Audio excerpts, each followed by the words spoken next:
Recordemos cómo nace la CICIG. La CICIG nace con, primero, un fuerte cabildeo de determinadas personas, tanto en el gobierno como en Naciones Unidas.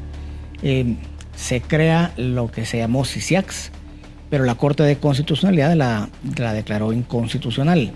De esa cuenta fue modificada, fue adaptada y se aprueba mediante la firma de un convenio entre Estado de Guatemala y Naciones Unidas, que es luego aprobado por el Congreso. Independientemente de que luego de tantos años el ejercicio único en el mundo tuvo muchos errores, es imposible que en las condiciones actuales un ejecutivo busque el apoyo de un organismo internacional, puede ser Naciones Unidas, pudiera ser la OEA, y que el Congreso lo apruebe. Pero más allá de esto, lo que se debe hacer, lo que todo candidato debiera de ofrecer y todo presidente debiera cumplir, es fortalecer al organismo judicial, fortalecer las capacidades de investigación y la cobertura territorial de la Fiscalía y del organismo judicial. Buscar ayuda afuera siempre nos va a dejar en un estado virtual de indefensión y de dependencia de organismos internacionales. Una de las cuestiones que se persigue dentro de todos los poderes judiciales como un valor prácticamente absoluto es la independencia de los jueces.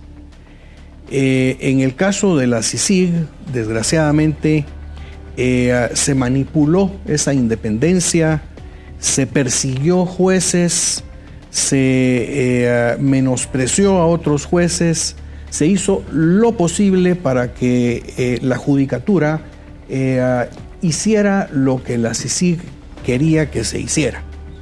Esa fue una manipulación que Naciones Unidas trató de evitar años antes, incluso sacando a la Corte Suprema de Justicia del ruedo y del nombramiento de jueces para que no hubiera esa manipulación, y se permitió con la CICIG años después. Sería muy lamentable regresar a una CICIG o a un ejercicio similar en el futuro. ¿Tuvo algún resultado y no tuvo el tiempo tal vez de desarrollarse? 12 años estuvo aquí. Es una década más 2 años. Y los resultados fueron absolutamente nulos. Claro, agarraron a unos cuantos, los metieron a la cárcel y sí, están ahí, pero se violaron muchos procesos, debidos procesos, gente que estaba metida en la cárcel que no tuvo la oportunidad de defenderse, presuntamente inocentes. Se cometieron demasiados delitos. ¿Quiere decir que para curar una enfermedad traemos un mal peor? No. 12 años fueron suficientes.